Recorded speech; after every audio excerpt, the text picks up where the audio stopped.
세상에 이렇게 쉬운 정치가 없습니다. 남의 말에 조롱하고 반문하고 모욕 주면 끝입니다. 고소고발하고 체포동의안 보내고 악마화하면 그만입니다. 반사이익 구조니까요. 그래서 대한민국 정치에는 일 잘하기 경쟁이 없습니다. 대안 경쟁이 없습니다. 문제를 방치합니다. 200만 농민, 100만 하청 노동자의 생활고는 버리고 갑니다. 앞으로도 그럴 겁니다. 그래도 선거 이기는데 지장 없으니까요.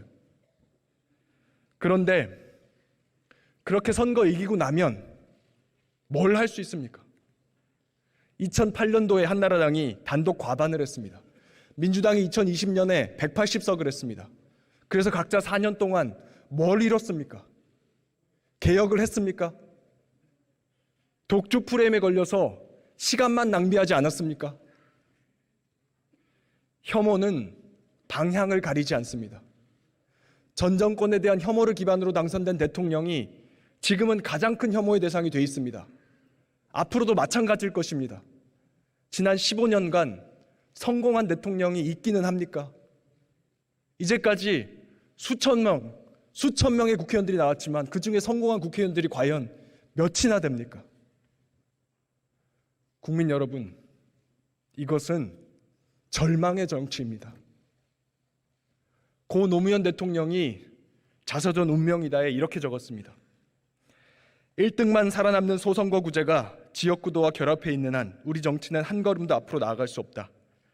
정책 개발보다는 다른 정당과 지도자에 대한 증오를 선동하는 것이 훨씬 효과적인 선거운동 방법이 된다. 모든 정당에서 강경파가 발언권을 장악한다. 국회의원을 대폭 물갈이해도 소용이 없다. 선거법 개혁은 노무현의 꿈이었습니다. 사람 바꿔서 해결 안 된다. 선거구조 안 바꾸면 대한민국 정치는 계속 동네 싸움에 불과하다. 이미 20년 전에 답이 다 나온 문제입니다.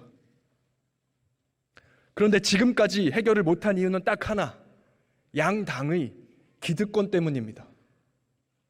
탐욕의 위성정당이 대표적인 사례입니다. 저부터 반성합니다.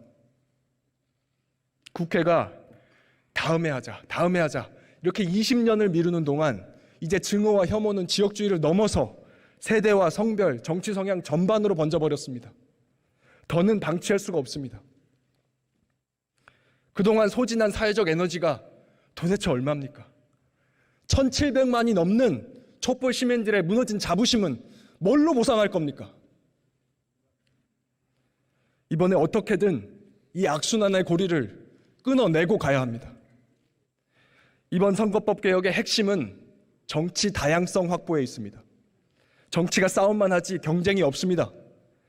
종의 다양성을 확보해서 경쟁을 되살려야 합니다. 김부겸 정도 되면 대구 출마해도 당선이 되고 유승민 정도 되면 공천 안 줄래 안 줄 수가 없는 선거제도를 만들어야 합니다. 호남에서도 유권자들이 직접 후보를 선택할 수 있는 선거제도 만들어야 합니다. 그런 효과만 나는 선거제도라면 어떤 것이라도 찬성하겠습니다. 그렇게 해야만 정치 양극화가 해소되고 반사이익 구조가 깨지고 혐오 전쟁이 멈춥니다.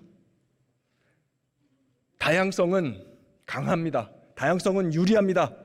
다양성을 통해서 한국 정치를 멸종해서 구해주십시오.